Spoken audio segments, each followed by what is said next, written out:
स्वागत है आप सभी का। आज मैं आप सभी को 10th क्लास का चैप्टर नंबर फर्स्ट पढ़ाऊंगा जिसका नाम है केमिकल रिएक्शन एंड इक्वेशन, जो कि साइंस का एक चैप्टर है। और आई होप आप सभी को बहुत अच्छे से चैप्टर समझ में आएगा। मैं इस चैप्टर को बहुत अच्छे से आपको समझाऊंगा, इसके आपको मैं नोट्स भी लिखवाऊंगा जो कि आपके लिए बहुत ही ज़्यादा फायदेमंद रहेंगे, जिसको आप अच्छे से नोट करेंगे और बाद में भी पढ़ सकते हैं। तो दोस्तों, मैं इस चैप्टर को बहुत अच्छे से आपको बारीकी से एक एक चीज़ बताऊंगा, और अगर आप इसको अच्छे से समझेंगे पढ़ेंगे तो आई होप आपको ये चैप्टर अच्छे से समझ में आएगा। और इसके आप नोट्स भी लिख सकते हैं क्योंकि मैं आपको इसके नोट्स भी साथ में लिखवाऊंगा। तो दोस्तों चलिए इस चैप्टर को स्टार्ट करते हैं। जो मैं आपको अब ये चैप्टर समझाने वाला हूँ ये पूरी तरह से आपकी 10th क्लास की साइंस की एनसीईआरटी का चैप्टर है, और पूरी तरह से नोट्स उसी किताब के ही हैं जो आपको बहुत ही ज़्यादा फायदेमंद रहेंगे। और पेपर में इसमें से ही आने वाला है, तो आप इसको अच्छे से समझिएगा, अच्छे से इस पर ध्यान दीजिएगा क्योंकि पूरी तरह से एनसीईआरटी से ये नोट्स बने हुए हैं। तो सबसे पहले चैप्टर का नाम है जिसका नाम है केमिकल रिएक्शंस एंड इक्वेशंस। अब इसका मतलब क्या होता है कि केमिकल रिएक्शंस क्या होती हैं, इक्वेशंस क्या होती हैं। तो उसको समझने के पहले हमें सबसे पहले समझना होगा एक टॉपिक जिसका नाम है फिजिकल चेंजेस। तो what is the mean of physical change, मतलब फिजिकल चेंज होता क्या है। तो फिजिकल चेंज क्या होता है, वो सभी चेंजेस किसी भी सब्सटेंस के, सब्सटेंस किसको कहते हैं, कोई भी चीज़ हो सकता है, कोई भी मैटर, कोई भी बुक, जैसे किसी भी चीज़ को आप ले लीजिए वो सब्सटेंस है। तो फिजिकल चेंज क्या कहते हैं, वो चेंज किसी भी सब्सटेंस के अंदर जिसकी वजह से उसकी फिजिकल प्रॉपर्टीज चेंज हो जाती हैं, उसको कहते हैं फिजिकल चेंज। अब आता है फिजिकल प्रॉपर्टीज़ क्या है। तो फिजिकल प्रॉपर्टीज़ माने जैसे कोई भी सब्सटेंस है, उसका कलर है, उसकी जो शेप है, उसका साइज़ है, ये सब फिजिकल प्रॉपर्टीज़ में आती हैं। तो अगर किसी भी सब्सटेंस की फिजिकल प्रॉपर्टी में कोई भी चेंज आएगा तो उसी चेंज को हम कहते हैं फिजिकल चेंज। जैसे कि हम देख सकते हैं, जैसे एक आयरन है ना। आयरन जो है अगर वो आपकी 5 मीटर की और मैंने उसको काट कर टुकड़ों में कर दिया, 2 में 2.5-2.5 मीटर के, तो उसकी शेप चेंज हो गई। पहले लेंथ, उसकी जो लेंथ थी वो लंबी थी, अब उसकी कम हो गई। तो ये फिजिकल चेंज है। उसके अलावा जैसे एक लकड़ी है, लकड़ी को अगर मैं काट दूँ टुकड़ों में, तो लकड़ी जो है उसको टुकड़ों में काट दिया तो उसकी शेप बदल गई, उसके टुकड़े टुकड़े हो गए, तो वो भी कौन सा है, फिजिकल चेंज। ठीक है दोस्तों, तो मैं अब आपको इसकी डेफिनेशन समझाता हूँ। The changes in the physical properties of substance are called physical changes, यानी कि किसी भी सब्सटेंस की फिजिकल प्रॉपर्टी में जो चेंज आता है उसको ही कहते हैं फिजिकल चेंज। जैसे किसी का कलर बदलना, जैसे किसी की शेप में चेंज होना, ये सब फिजिकल चेंजेस में आते हैं।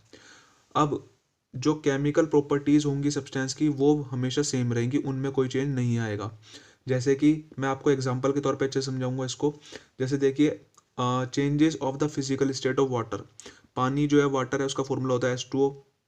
अब जो पानी हमारा H2O है, अगर जैसे मैंने उसको लिया आइस के फॉर्म में, आइस माने जो हमारा सॉलिड है, आइस है ना, पानी से बना हुआ है आइस और वो सॉलिड है। अब हमने उसको मेल्ट करा तो वो चला गया, मतलब अगर वो पिघल गया तो किस में आएगा, वाटर में आएगा, जो कि लिक्विड है। अब लिक्विड जो है अगर हम उसको गर्म कर देंगे तो वो किस में कन्वर्ट हो जाएगा, गैस में, या कह सकते हैं जिसको हम वाटर स्ट्रीम यानी कि पानी की भाप या वाटर वेपर। समझ में आया। लेकिन अगर मैं बोलूँ इसमें ये कौन सा चेंज है, तो ये फिजिकल चेंज है। क्यों? क्योंकि आइस अगर वाटर में गया और वाटर अगर गैस में गया तो चला जाए, लेकिन फिर भी वो वाटर ही रहेगा, उसमें कोई भी ऐसा तो नहीं हुआ कि अगर वो बर्फ़ से पानी में चला गया तो पानी अलग था, बर्फ़ अलग है। या फिर हमारा जो पानी है वो अगर भाप में चला गया तो भाप अलग है, पानी अलग है। उनकी सिर्फ फिजिकल प्रॉपर्टी चेंज हो गई है, सॉलिड से वो लिक्विड में चला गया, पानी लिक्विड से गैस में चला गया, लेकिन अभी भी वो पानी ही है। तो इसी वजह से फिजिकल चेंज में सिर्फ कोई भी सब्सटेंस होता है उसकी फिजिकल प्रॉपर्टी चेंज होती है, उसकी शेप, उसका साइज चेंज हो सकता है, उसका कलर चेंज हो सकता है, उसकी स्टेट चेंज हो सकती है, सॉलिड, लिक्विड, गैस। लेकिन उसकी जो केमिकल प्रॉपर्टीज होंगी, केमिकल कैरेक्टर्स होंगे, वो हमेशा सेम रहेंगे। जैसे यहाँ पे आइस जो है वाटर में गया, वाटर गया हमारा गैस में, वाटर वेपर में, लेकिन हमेशा वो वाटर ही रहेगा। तो दोस्तों इसी को कहते हैं फिजिकल चेंजेस। तो आप इसके नोट्स को लिख सकते हैं। अब चलते हैं इसमें अगले टॉपिक पे। तो स्टूडेंट्स, अब हमने फिजिकल चेंजेस तो पढ़ लिया, अब उसके बाद अगला टॉपिक आता है जिसको हम कहते हैं केमिकल चेंज। तो अब आता है केमिकल चेंज क्या होता है।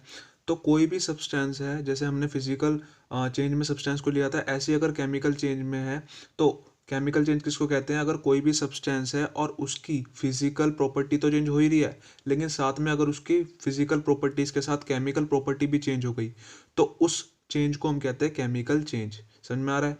यानी कि केमिकल चेंज किसको कहते हैं, किसी भी सब्सटेंस की फिजिकल और केमिकल दोनों ही प्रॉपर्टीज का चेंज हो जाना, उसी को कहते हैं केमिकल चेंज। अब आता है इसका एग्जांपल कैसे है। जैसे तो आप एग्जाम्पल के तौर पे जैसे ले सकते हैं मिल्क।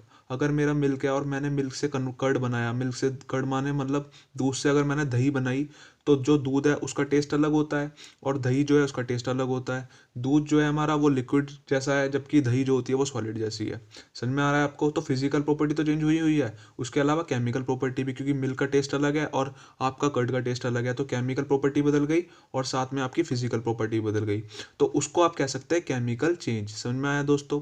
एक बार को फिजिकल प्रॉपर्टी ना बदले तब भी चल जाएगा, लेकिन हमेशा केमिकल प्रॉपर्टी जिसमें बदले सब्सटेंस की, उसी को आप कह सकते हैं केमिकल चेंज। और उसके अलावा मैं आपको एक एग्जांपल सिंपल सा बता देता हूँ।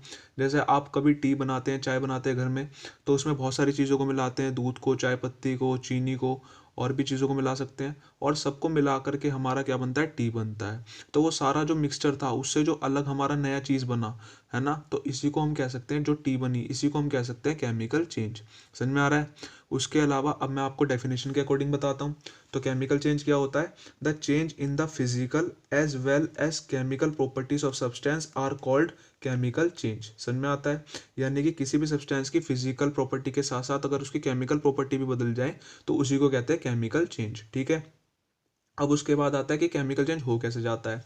तो chemical change occur due to breaking and formation of bond in the substance. कोई भी सब्सटेंस जो होता है उसके जो बॉन्ड बनते हैं और टूटते हैं उसकी वजह से ही केमिकल चेंज होता है। अब ये बॉन्ड फॉर्मेशन और ब्रेकिंग क्या होता है ये आप आगे हायर क्लासेस में पढ़ेंगे, तो बस अभी इतना समझ जाइए कि बॉन्ड का ब्रेक डाउन होना और फॉर्मेशन होना, उसी की वजह से केमिकल चेंज हमारा होता है। अब उसके बाद जितनी भी all heat reactions show the chemical change, यानी कि जितनी भी हमारी हीट वाली रिएक्शंस है, माने जिस भी प्रोसेस में हम हीट को देते हैं वो सभी केमिकल चेंज में आती हैं। जैसे कि आप घर में चाय बना रहे हैं तो वो भी केमिकल चेंज है, क्योंकि उसको गर्म करके बनाते हैं। मोमबत्ती जल रही है तो वो भी एक केमिकल चेंज है, क्योंकि मोमबत्ती जो है उसमें हीट हो रही है। उसके अलावा कोई भी जलाने वाली, कोई भी बर्निंग वाली, यानी कि जलने वाली, हीट वाली आपकी कोई भी प्रोसेस हो, वो सब केमिकल चेंज में आती है। ठीक है। जैसे कि आप पेपर है, पेपर को आप जला रहे हैं, तो पेपर जब पहले था तो कुछ अलग उसकी शेप थी, कुछ अलग था वो, लेकिन जब आपने उसको जला दिया तो वो बिल्कुल काला हो गया, है ना। तो ये जो उसकी राख है वो अलग है, तो इसको आप कह सकते हैं केमिकल चेंज। अब एग्जाम्पल मैंने आपके दो लिखवाए हैं, देखिए पहला केमिकल चेंज का formation of curd from milk, यानी कि दही का दूध से बनना, वो भी एक आपका केमिकल चेंज में आता है। दूसरा क्या है? Burning of coal wood ETC, यानी कि जलाना, जैसे कोयले को, कोल माने कोयला होता है, वुड माने लकड़ी या पेपर, कुछ भी आप लिख दीजिए, जिसको भी जलाते हैं वो आपका केमिकल चेंज में ही आता है। तो ये आपका केमिकल चेंज खत्म हो गया। अब उसके बाद एक इंपॉर्टेंट पॉइंट है केमिकल और फिजिकल चेंज दोनों को मिला करके, वो क्या है? वो ये है कि chemical change is irreversible but physical change are reversible. जो केमिकल चेंज होते हैं वो इरिवर्सिबल है, एक बार हो गए तो दोबारा आप उसको बदल नहीं सकते। जैसे कि आपने लकड़ी को जला दिया, राख बन गई, अब राख से लकड़ी थोड़ी बना लेंगे वापस। लेकिन जो फिजिकल चेंज है वो रिवर्सिबल है। कैसे? जैसे अगर मैंने बर्फ़ को पिघला के पानी बनाया तो मैं पानी को जमा के दोबारा बर्फ़ भी तो बना सकता हूँ। तो केमिकल चेंज एक बार हो गया तो उसको आप दोबारा नहीं कर सकते वैसा, पहले वैसा। लेकिन फिजिकल चेंज अगर हो गया तो उसको आप पहले जैसा कर सकते हैं। तो ये आप याद रखिएगा, ये इंपॉर्टेंट पॉइंट है। अब चलते हैं आगे। तो स्टूडेंट्स, अब आप सभी ने पढ़ लिया अच्छे से फिजिकल चेंज किसको कहते हैं, केमिकल चेंज किसको कहते हैं। अब हम आगे बढ़ते हैं केमिकल रिएक्शंस, क्योंकि चैप्टर का नाम क्या है? Chemical reaction and equations. तो अब हमको समझ में आ जाएगा अच्छे से कि केमिकल रिएक्शंस किसको कहते हैं। तो केमिकल रिएक्शन होती क्या है? तो कोई भी सब्सटेंस जो होता है अगर उसको हम कन्वर्ट करके किसी दूसरे नए सब्सटेंस में बनाते हैं, उसी को कहते हैं केमिकल रिएक्शन। जैसे कि भाई मैंने लकड़ी को जला करके राख बना दिया तो ये भी केमिकल रिएक्शन है। दूध से दही बना दिया, ये भी एक केमिकल रिएक्शन है। समझ में आ रहा है आपको? तो केमिकल रिएक्शन किसको कहते हैं? जब कोई भी सब्सटेंस वो कन्वर्ट होके किसी दूसरे नए सब्सटेंस में बन जाता है, उसी को कहते हैं केमिकल रिएक्शंस। अब आती है इसकी डेफिनेशन क्या है। तो केमिकल रिएक्शंस की डेफिनेशन क्या है? इन केमिकल रिएक्शंस वन और मोर सब्सटेंसेस, अब यहाँ पे इनको कहते हैं रिएक्टेंट्स। क्या होता है अभी आपको समझ में आएगा अच्छे से, तो दोबारा पढ़ते हैं। इन केमिकल रिएक्शंस वन और मोर सब्सटेंसेस, जिन्हें रिएक्टेंट्स कहते हैं, आर कन्वर्टेड इनटू वन और मोर न्यू सब्सटेंसेस, जिनको कहते हैं प्रोडक्ट। यानी कि जो हमारे सब्सटेंसेस है वो कन्वर्ट होकर कई नए, किसी नए सब्सटेंस में बन गए हैं, जिनको कहते हैं हम यहाँ पे प्रोडक्ट।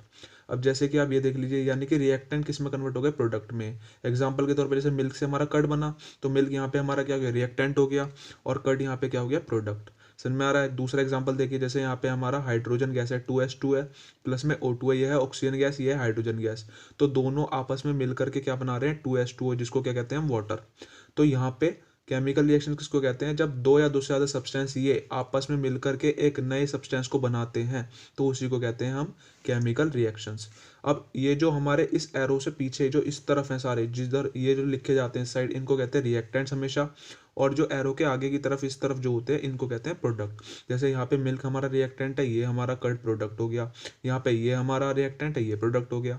तो केमिकल रिएक्शंस में रिएक्टेंट से क्या बनता है? प्रोडक्ट बनता है, यानी कि एक सब्सटेंस से नया नया सब्सटेंस बनता है। तो इसी को कहते हैं केमिकल रिएक्शंस। तो आई होप आपको समझ में आया होगा। अब आता है एक अगला पॉइंट।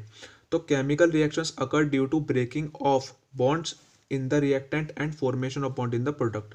अब क्या है कि जो केमिकल रिएक्शन होती है वो होती किस वजह से है?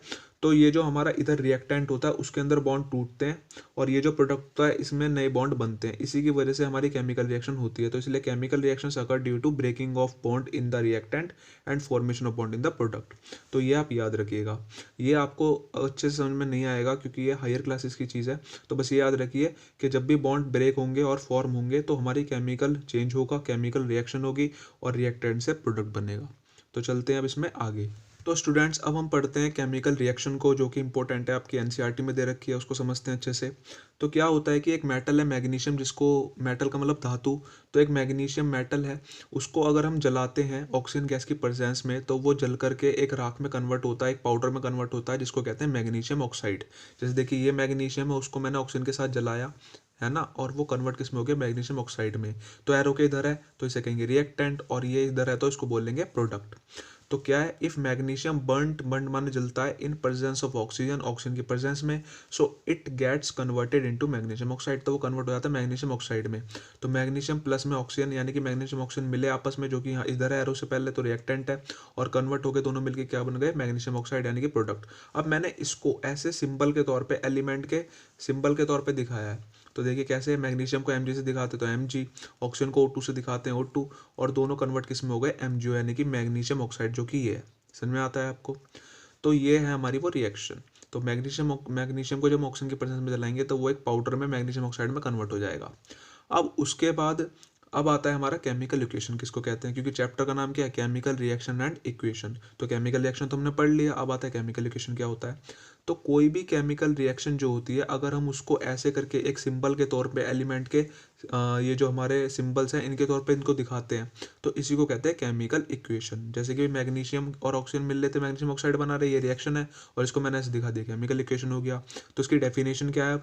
तो chemical equation is the symbolic representation of chemical reaction. ठीक है ना, किसी भी केमिकल रिएक्शन को सिंबल के तौर पे दिखाना। सो इन फॉर्म ऑफ सिंबल और फॉर्मूला, सिंबल और फॉर्मूले के तौर पर जो दिखाते हैं किसको? ऑफ रिएक्टेंट और प्रोडक्ट, प्रोडक्ट और रिएक्टेंट्स को, जो क्या है? एटम और कंपाउंड से किसी एलिमेंट के। समझ में आता है? तो ये होता है हमारा केमिकल इक्वेशन। तो अब आप अच्छे से समझ गए होंगे चैप्टर का मतलब, केमिकल रिएक्शन किसको कहते हैं और केमिकल इक्वेशन किसको कहते हैं। अब चलते हैं इसमें आगे।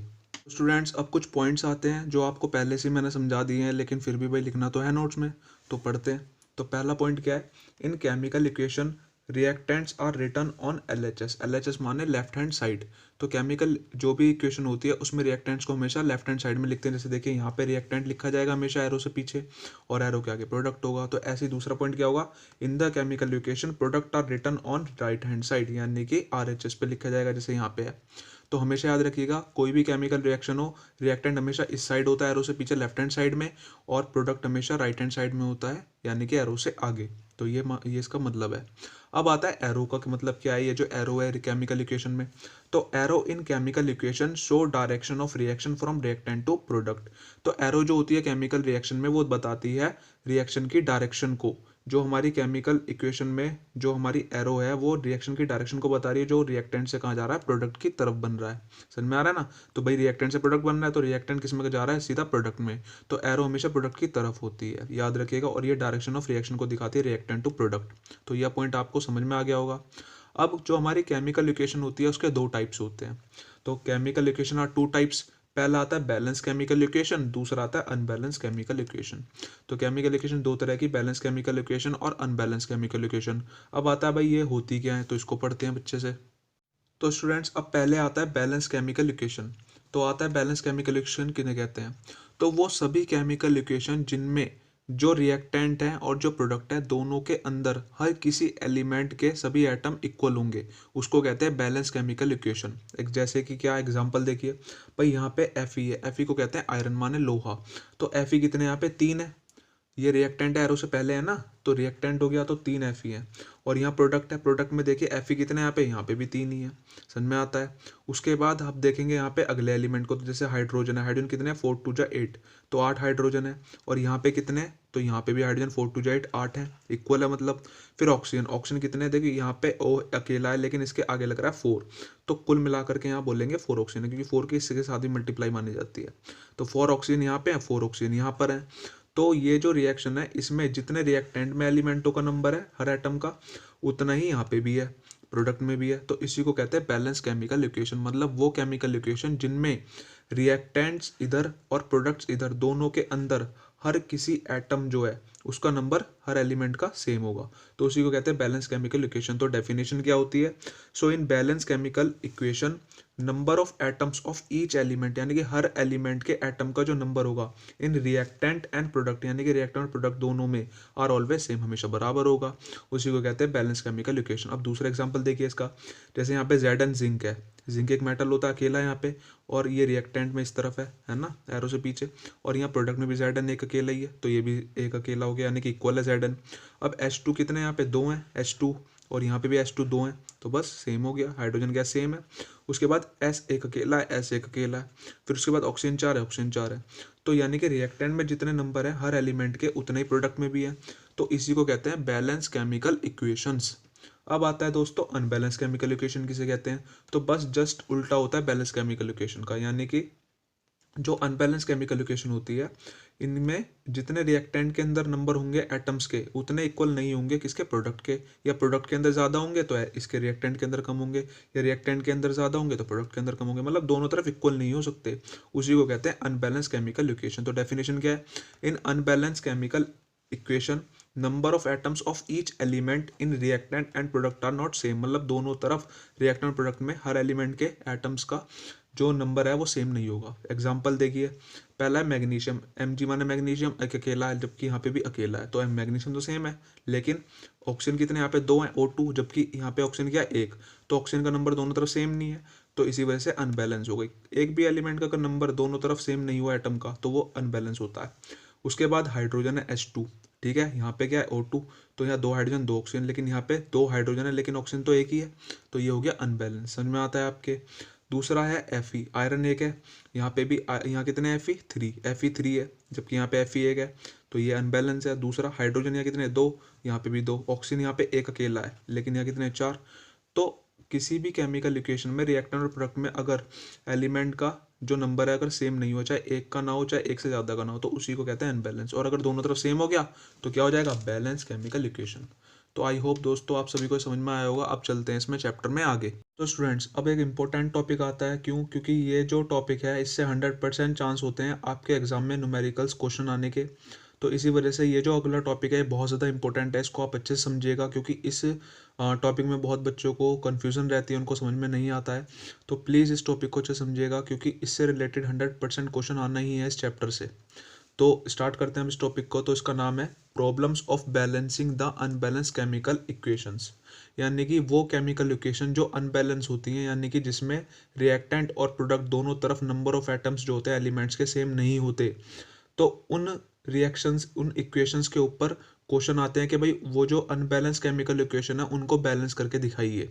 तो ये क्वेश्चन पक्के आते हैं पेपर में, तो इसको आप अच्छे से समझिएगा। मैं आपको अच्छे से समझाऊंगा कि किस तरीके से आप इन न्यूमेरिकल्स को, इन प्रॉब्लम को अच्छे से बैलेंस कर सकते हैं, इनको सोल्व कर सकते हैं। तो चलिए स्टार्ट करते हैं। तो सबसे पहले हमें कोई भी क्वेश्चन में इक्वेशन दे रखी हो उसको बैलेंस करने की, तो हमें उसमें पता करना होगा कि कौन कौन से एलिमेंट जो है वो दोनों तरफ इक्वल नहीं है, मतलब रिएक्टेंट और प्रोडक्ट दोनों में इक्वल नहीं है। तो जैसे एक क्वेश्चन देखिए पहला, यहाँ पे क्वेश्चन क्या है, H2 + O2, और वो दोनों मिलके क्या बना रहे हैं, वाटर को, ठीक है। तो ये रिएक्टेंट है, ये प्रोडक्ट है, तो H2 + O2 मिलके बनाते हैं H2O पानी। तो यहाँ पे हाइड्रोजन कितने हैं, 2 हैं, लेकिन यहाँ पे हाइड्रोजन कितने हैं, यहाँ पे भी 2 हैं। बट ऑक्सीजन यहाँ पे 2 है, लेकिन यहाँ ऑक्सीजन कितना, 1 है।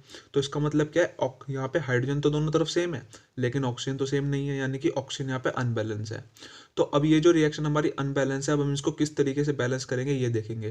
तो देखिए यहाँ पे हमें हमेशा याद रखना है कि जो एलिमेंट हमारा बैलेंस है, यानी कि जो इक्वल है, हमें उसमें कुछ चेंज नहीं करना, हमें बस किस में करना है, जो अनबैलेंस है, यानी कि जिसमें सेम नहीं है। तो करेंगे क्या, जिस तरफ एलिमेंट के एटम का नंबर ज़्यादा है उस तरफ कोई छेड़छाड़ नहीं करना, लेकिन जिस तरफ कम है एलिमेंट के एटम का नंबर उस तरफ हमें बढ़ाने हैं। जैसे देखिए यहाँ पे ऑक्सीजन 2 थे, लेकिन यहाँ ऑक्सीजन कितना है हमारा, 1 है। तो मैंने यहाँ पे कुछ तो चेंज नहीं करा, हाइड्रोजन को यूँ लिख दिया पहले, समझ में आ रहा है, ऑक्सीजन को भी यूँ लिख दिया। उसके बाद हाइड्रोजन यहाँ पे हमारे कितने हैं, 2 हैं, और यहाँ पे हमारा ऑक्सीजन 1 है। तो मैंने क्या करा, यहाँ पे 2 ऑक्सीजन है जबकि यहाँ 1 है, तो मैंने एक 2 को आगे लगा दिया, क्योंकि कभी भी यहाँ पे आप 2 नहीं लगा सकते, कभी बीच में 2 नहीं लगा सकते। हमेशा जब भी नंबर हमें बढ़ाना है किसी दूसरे एलिमेंट का, तो सबसे आगे लगाएंगे, यानी कि मॉलिक्यूल में आगे। समझ में आ गया, यानी कि ना तो बीच में ना ही पीछे, हमेशा आगे। तो मैंने ऑक्सीजन को इक्वल कर दिया, यहाँ पे ऑक्सीजन 2 गए, यहाँ पे भी 2 है, तो 2 से इसकी मल्टीप्लाई, तो 2 ऑक्सीजन हो गए। समझ में आ गया। लेकिन अब मैंने जब ये करा तो हाइड्रोजन का तो नंबर बिगड़ गया, क्योंकि यहाँ पे हाइड्रोजन 2 है, लेकिन अब हाइड्रोजन कितने, यहाँ पे 2 2 जा 4, तो 4 हाइड्रोजन हो गए। तो मैं अब दोबारा से क्या करूंगा, जिस तरफ हाइड्रोजन का, यानी कि उस एलिमेंट का जिस तरफ नंबर कम है उस तरफ बढ़ाऊंगा। तो मैंने अब क्या करा, अगले स्टेप में हाइड्रोजन जो है मेरे 2 थे, यहाँ पे 4 हो गए, तो मैंने यहाँ पे इसको यूं ही लिख दिया और आगे एक 2 लगा दिया, यानी कि 2 लगा दिया। अब यहाँ पे हाइड्रोजन कितने हो गए, 2 2 जा 4, यहाँ पे भी 2 2 जा 4, और ऑक्सीजन यहाँ पे 2 है और यहाँ पे भी 2 ऑक्सीजन है। समझ में आ रहा है आपको। तो इस तरीके से हम बैलेंस कर सकते हैं। तो स्टूडेंट्स अब आते हैं अगली प्रॉब्लम पे। तो अगली प्रॉब्लम और भी ज़्यादा सिंपल है। तो देखिए कैसे। तो यहाँ पे क्या हो रहा है कि एक मैग्नीशियम है हमारा और यहाँ पे 2 ऑक्सीजन है, और दोनों आपस में मिलकर क्या बना रहे हैं, MgO। तो यहाँ पे हम जब देखते हैं तो Mg तो दोनों तरफ इक्वल है, दोनों तरफ एक एक है, लेकिन यहाँ पे ऑक्सीजन कितने हैं, 2 है, जबकि यहाँ पे ऑक्सीजन 1 है, यानी कि ऑक्सीजन तो यहाँ पे सेम नहीं है। तो हमें क्या करना पड़ेगा, ऑक्सीजन को दोनों तरफ इक्वल करना है। तो करेंगे क्या, दोबारा से जहाँ पे कम है वहाँ बढ़ाएंगे। तो यहाँ पे देखिए, यहाँ पे Mg हमने यूं कहीं उतार दिया, ऑक्सीजन यहाँ पे 2 थे, ज़्यादा थे, तो इसको भी यूं उतार दिया। इस तरफ ऑक्सीजन कम है, तो हमने क्या करा, एक 2 लिया और उसको आगे लगाया। क्योंकि मैंने आपको बताया है कि कभी भी जो नंबर है जहाँ बढ़ा रहे हैं उसको कभी बीच में नहीं लगाना, कहीं पीछे नहीं लगाना, हमेशा कहाँ लगाना, आगे। तो मैंने 2 को आगे लगा दिया। अब 2 की इस ऑक्सीजन से मल्टीप्लाई हुई तो 2 ऑक्सीजन हो गए, और यहाँ पे भी कितने हो गए, 2 ऑक्सीजन। तो ऑक्सीजन तो बैलेंस हो गया। लेकिन अब ऐसा करने की वजह से हमारा मैग्नीशियम यहाँ पे अनबैलेंस हो गया। क्यों, क्योंकि यहाँ मैग्नीशियम पहले 1 था, यहाँ पे भी 1 था, लेकिन अब यहाँ मैग्नीशियम 1 है और यहाँ कितने गए, 2। तो अब हमें फिर से आगे इसको बैलेंस करना है। तो अब क्या करना है, जहाँ पे मैग्नीशियम का नंबर कम है वहाँ बढ़ाएंगे। तो मैग्नीशियम का नंबर यहाँ पे कम हो गया, तो हमने क्या करा, अगले स्टेप में एक यहाँ पे 2 और लगा दिया, तो 2 Mg हो गए, और यहाँ पे भी कितने हैं, 2 Mg हो गए, और ऑक्सीजन यहाँ पे 2 है और यहाँ पे 2 ऑक्सीजन है। तो ये रिएक्शन हो गई बैलेंस। जब आपको ये अच्छे से समझ में आ जाएगा तो आप सीधा क्वेश्चन को सॉल्व करके सिंपली फाइनल जो स्टेप है उसको लिख सकते हैं, है ना, समझ समझ के कर सकते हैं। तो चाहे आप ऐसे स्टेप में लिखिए या फाइनल स्टेप लिख दीजिए, जिस तरीके से आपको सही लगे वैसा आप कर सकते हैं बैलेंसिंग। अब आता है प्रॉब्लम नंबर 3। ये और भी थोड़ी खतरनाक है, क्योंकि मैं आपको सिंपल से खतरनाक धीरे धीरे करके दिखा रहा हूँ, जिससे आपको जो क्वेश्चन है वो अच्छे से समझ में आ जाए बैलेंसिंग के। तो देखिए अब क्या है, अब Fe यहाँ पे क्या ना 1 है, यहाँ पे Fe कितने 3 है ना। तो यहाँ रिएक्टेंट जो है हमारा Fe यहाँ पे 3, यहाँ पे 1 है और यहाँ पे 3 है। यहाँ पे हाइड्रोजन कितने हैं, 2 हैं, यहाँ पे हाइड्रोजन 2 हैं, यहाँ ऑक्सीजन 1 है, यहाँ ऑक्सीजन 4 है। इसका मतलब दोनों तरफ इक्वल नहीं है कुछ एलिमेंट, तो इसका मतलब ये बैलेंस नहीं है, अनबैलेंस है। अब इसको बैलेंस करेंगे कैसे। तो यहाँ Fe कितने हैं, 3, जबकि यहाँ Fe 1 है। तो मैंने क्या करा, इस तरफ 3 लगा दिया Fe के साथ। तो 3 Fe, क्योंकि जहाँ कम होते हैं वहीं पर बढ़ाते हैं। तो 3 Fe हो गए, 3 Fe हो गए, Fe यानी कि बैलेंस हो गया दोनों तरफ। Fe माने आयरन, बैलेंस हो गया। लेकिन अब और जो अनबैलेंस दूसरे एलिमेंट है उनको करेंगे। तो देखिए अब यहाँ पे हाइड्रोजन कितने हमारे 2, और यहाँ पे भी हाइड्रोजन कितने हैं, 2। तो हाइड्रोजन तो पहले बैलेंस ही है, लेकिन ऑक्सीजन यहाँ पे 1 है और ऑक्सीजन यहाँ पे 4 है। तो मुझे क्या करना है, ऑक्सीजन को बैलेंस करना है। तो जिस तरफ ऑक्सीजन कम है वहाँ बढ़ाऊंगा। तो मैंने इसको यूँ ही लिख दिया उठा करके। यहाँ पे उस ऑक्सीजन मेरा 1 था, तो मैंने क्या करा, अब यहाँ पे 4 से मल्टीप्लाई कर दिया H2O के साथ, क्योंकि यहाँ पे एक ऑक्सीजन था, तो 4 मैंने जब लगाया तो यहाँ पे हो गया 4H2O। अब 4 की ऑक्सीजन से मल्टीप्लाई की तो 4 ऑक्सीजन, और यहाँ पे भी कितने हैं, 4 ऑक्सीजन। तो ऑक्सीजन यहाँ पे भी 4, यहाँ पे भी 4, Fe3 यहाँ पे भी 3, यहाँ पे भी 3, तो ये बैलेंस हो गया। लेकिन जब मैंने करा ऑक्सीजन को बैलेंस करा, तो मेरा यहाँ पे हाइड्रोजन का नंबर बिगड़ गया। कैसे, जैसे मैंने 4 लगाया तो 4 2 जा 8 हाइड्रोजन हो गया, और यहाँ पे कितने हैं, सिर्फ अब 2 ही हाइड्रोजन है। पहले तो भाई दोनों तरफ सेम थे, लेकिन जैसे 4 लगाया, यहाँ 4 दूनी 8 हाइड्रोजन हो गए, यहाँ पे 2 हाइड्रोजन है। तो मेरे को अब हाइड्रोजन को दोबारा से बैलेंस करना पड़ेगा। तो क्या करना है, जिस तरफ कम है वहाँ बढ़ा देंगे। तो 4 2 जा 8, यहाँ पे हमारे हाइड्रोजन है कुल मिला करके इस तरफ, और यहाँ कितने सिर्फ 2। तो अगर मैं यहाँ भी 4 लगा दूँ तो 4 2 जा 8, तो दोनों तरफ इक्वल हो जाएंगे। 4 2 जा 8 हाइड्रोजन, यहाँ पे भी 8, यहाँ पे भी 8। तो अगले स्टेप में मैंने यही करा है, इसको यूँ उतार दिया, इसको यूँ उतार दिया, इसको यूँ उतार दिया, यहाँ हाइड्रोजन के साथ 4 लगा दिया, तो 4 2 जा 8। तो 4 2 जा 8 हाइड्रोजन इक्वल, 4 2 जा 8 hydrogen equal, 4 oxygen equal, 4 oxygen equal, 3 F equal और 3 एफ इक्वल। तो ये रिएक्शन जो हो गई आपकी हो गई बैलेंस। अब चलते हैं आगे प्रॉब्लम्स पे। तो स्टूडेंट्स अब अगली प्रॉब्लम आती है, जो ज़्यादा मुश्किल तो नहीं है, सिंपल ही है। देखिए क्या है, तो BaCl2 और यहाँ है H2SO4 और ये आगे जा रहा है BaSO4 और HCl। तो देखिए यहाँ पे Ba जो होता है हमारा, Ba को कहते हैं बैरियम। तो बैरियम जो है हमारा यहाँ पे एक है, यहाँ पे भी एक है, मतलब बैरियम सेम है, तो इसमें कोई चेंज नहीं करेंगे। यहाँ Cl2 क्लोरीन यहाँ पे 2 है, जबकि यहाँ पे Cl कितना है, 1 है। तो इस तरफ Cl कम है, इस तरफ ज़्यादा है, तो इसमें चेंज करना पड़ेगा। उसके अलावा यहाँ 2 हाइड्रोजन है, यहाँ पे कितने हाइड्रोजन है, यहाँ पे 1 है, यानी कि ये भी बैलेंस नहीं है, इसको भी बैलेंस करना पड़ेगा। यहाँ है S1 है, यहाँ पे S1 है, यहाँ O4 है, यहाँ O4 है। तो मतलब हमारा Cl और H जो है वो हमारा बैलेंस नहीं है। तो क्या करेंगे भाई, यहाँ तो ज़्यादा है, तो इसको तो मैं पूरे को यूँ उतार दूंगा। तो Ba यूँ उतार दिया, Cl2 यूँ उतार दिया, H2 यूँ उतार दिया, SO4 यूँ उतार दिया। Ba हमारा इक्वल ही है, तो इसको भी यूँ उतार दिया। SO4 ये जो हमारा ये भी इक्वल है, इसको भी यूँ उतार दिया। मैंने क्या करा भाई, यहाँ क्लोरीन हमारे 2 हैं, जबकि यहाँ पे हमारा कितना 1 है। तो मैंने क्या करा, यहाँ पे 2 लगाया। 2 लगाने की वजह से क्लोरीन कितने हो गए, 2। अब जैसे ही मैंने यहाँ पे 2 लगाया तो 2 क्लोरीन 2 क्लोरीन, और यहाँ पे भी 2 हाइड्रोजन 2 हाइड्रोजन। तो ये रिएक्शन बैलेंस हो गया, यानी कि एक ही स्टेप में अच्छे से हो गया। सिंपल इक्वेशन थी। अब आते हैं अगली इक्वेशन पे। तो देखिए अब क्या है, अब यहाँ पे HNO3 Ca ब्रैकेट में OH की होल ट्वाइस और एरो लगा करके Ca ब्रैकेट में NO3 की होल ट्वाइस प्लस में H2O। तो अब यहाँ पे एक एक एलिमेंट को देखेंगे कैसे बैलेंस है या नहीं है। तो H यहाँ पे हाइड्रोजन को कहेंगे, हाइड्रोजन एक एरा और यहाँ पे 2 हैं, तो कुल मिला के 3 हाइड्रोजन है। यहाँ पे हाइड्रोजन कितने 2 है, यानी कि बैलेंस तो नहीं है। उसके अलावा NO3 यहाँ पे पूरा ये जो है, क्योंकि ये पूरा एक ब्रैकेट में है तो मैं इसको ऐसे देखूंगा, NO3 यहाँ पे 1 है, जबकि यहाँ पे NO3 के ब्रैकेट बाहर लगा के 2 लगा रखा है, इसका मतलब यहाँ पे NO3 2 है। तो ये बड़ा है, पहले मैं इसी को बैलेंस करूंगा। तो मैंने क्या करा, NO3 यहाँ 2 है जबकि यहाँ 1 है, तो मैं क्या करूंगा, 2 को लगाऊंगा। 2 बीच में तो लगाऊंगा नहीं ना, यहाँ ब्रैकेट में लगाऊंगा, कहाँ लगाऊंगा, आगे, क्योंकि हमेशा जब भी नंबर ऐड करेंगे तो आगे ही लगाएंगे मल्टीप्लाई में। तो HNO3 लिख के मैंने 2 लगाया। उसके बाद इसको यूँ उतार दिया, इसको यूँ उतार दिया, इसको यूँ उतार दिया। तो NO3 2, यहाँ पे भी NO3 2 से मल्टीप्लाई, तो 2N और O3 है ना, तो NO3 2 हो गए। लेकिन ऐसा करने से हाइड्रोजन का जो बैलेंस है वो देखेंगे क्या हो गया अब। तो यहाँ पहले हाइड्रोजन एक था, अब यहाँ हो गए 2 हाइड्रोजन, और यहाँ पे कितने हैं, 2 हैं, क्योंकि 2 जो उसके ब्रैकेट OH के बाहर लग रहा है 2, तो 2 हाइड्रोजन और 2 हाइड्रोजन, तो कुल मिला के 4 है। जबकि यहाँ पे कितने अभी भी हमारे 2 ही हैं।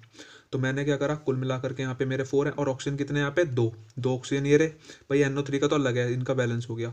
ऑक्सीजन यहाँ पे 2 है और हाइड्रोजन 2 और 2 कुल मिला के 4, और जबकि यहाँ पे ऑक्सीजन 1 है और 2 हाइड्रोजन है। तो अब क्या करा मैंने, इसको यूँ उतार दिया, इसको यूँ उतार दिया, इसको भी यूँ उतार दिया। यहाँ लगाया मैंने 2 क्यों लगाया, क्योंकि 2 2 जा 4 हो गए, और हाइड्रोजन यहाँ पे भी कितने हैं, 2 और 2 4, और ऑक्सीजन यहाँ पे 2 थे, और मेरा 2 से इसकी मल्टीप्लाई तो 2 ऑक्सीजन। तो ये रिएक्शन भी क्या हो गई हमारी, बैलेंस हो गई। समझ में आ गया आपको। तो इस तरीके से हमने इसको बैलेंस कर दिया। अब चलते हैं इसमें अगली पे। तो स्टूडेंट्स अब देखते हैं अगली प्रॉब्लम को। तो यहाँ पे क्या है, NaOH, यहाँ पे H2SO4, और यहाँ क्या है Na2SO4 और प्लस में H2O। तो यहाँ पे पहले सोडियम का नंबर देखेंगे, जिसे Na कहते हैं सोडियम को। तो Na यहाँ पे 1 है, जबकि यहाँ पे Na कितने 2 हैं, तो यहाँ पे Na ज़्यादा है, यहाँ कम है। तो मैंने क्या करा, एक 2 लगा दिया आगे। तो आगे लगाने की वजह से 2 सोडियम, यानी कि 2 Na हो गया, यहाँ पे भी 2 Na हो गया, तो ये तो बैलेंस हो गया Na तो। लेकिन और जो एलिमेंट है उनको देखेंगे, यहाँ पे SO4 पूरा 1 है, यहाँ पे भी SO4 पूरा 1 है, यानी कि ये तो इक्वल है, इसको छेड़ेंगे नहीं हम। लेकिन यहाँ पे हाइड्रोजन कितने 2, और यहाँ पे 2 से इसकी मल्टीप्लाई, तो ये भी 2 हाइड्रोजन, तो कुल मिला के 4 हाइड्रोजन है। जबकि यहाँ कितने सिर्फ 2 ही हाइड्रोजन है, यानी कि यहाँ ज़्यादा है, यहाँ कम है। उसके अलावा 2 की इस ऑक्सीजन से मल्टीप्लाई है, तो 2 ऑक्सीजन है यहाँ पे, और यहाँ पे कितना एक सिंगल ऑक्सीजन है ना, क्योंकि ये तो SO4 का तो अलग ही केस है। SO4 इक्वल है, SO4 इक्वल है, Na2 इक्वल है, Na2 इक्वल है, लेकिन यहाँ पे 2 हाइड्रोजन और 2 ऑक्सीजन, और ये यहाँ पे 2 हाइड्रोजन, कुल मिला के 4 हाइड्रोजन इधर है और 2 ऑक्सीजन इधर है। यहाँ पे 2 हाइड्रोजन और 1 ऑक्सीजन है। तो मैंने क्या करा, पहले तो इसको यूँ उतारा, इसको यूँ उतारा, इसको यूँ उतारा, यहाँ कम थे तो मैंने यहाँ लगाया 2 लगाने से 2 ऑक्सीजन हो गए, और 2 2 जा 4 हाइड्रोजन हो गए। तो 4 हाइड्रोजन, और यहाँ पे 2 हाइड्रोजन और 2 हाइड्रोजन, कुल मिला के 4 हाइड्रोजन। 2 ऑक्सीजन, यहाँ पे 2 की से मल्टीप्लाई तो 2 ऑक्सीजन, या 2 सोडियम, या 2 सोडियम, या SO4, यहाँ SO4। समझ में आता है। तो ये भी आपका बैलेंस हो गया अच्छे से। अब इसमें अगला प्रॉब्लम है, इसको मैंने इसलिए दिया क्योंकि बहुत सारे बच्चे कंफ्यूज हो जाते हैं। जैसे देखिए यहाँ पे प्रॉब्लम है NaCl AgNO3 AgCl NaNO3, तो यहाँ पे Ag एक है, यहाँ पे Ag एक है, यहाँ पे Cl एक है, यहाँ पे Cl एक है, यहाँ Na एक है, यहाँ पे Na एक है, यहाँ पे NO3 पूरा एक है, यहाँ NO3 पूरा एक है। तो इसमें कोई भी अनबैलेंस यानी कि यहाँ पे कोई भी ऐसा आइटम नहीं है जो ज़्यादा या कम हो किधर, यानी कि दोनों तरफ इक्वली है सब कुछ। इसका मतलब ये जो रिएक्शन है वो क्या है, ऑलरेडी बैलेंस। तो अगर आपको पेपर में ऐसा कोई क्वेश्चन मिल जाए तो आप उसको सीधा ये लिख देगा, अगर वो पहले से बैलेंस है तो ऑलरेडी बैलेंस, तो इसको हमें कुछ करने की ज़रूरत नहीं है क्योंकि पहले से ही बैलेंस है। तो दोस्तों आई होप आप सभी को ये जो टॉपिक है अच्छे से समझ में आ गया होगा। अब चलते हैं आगे।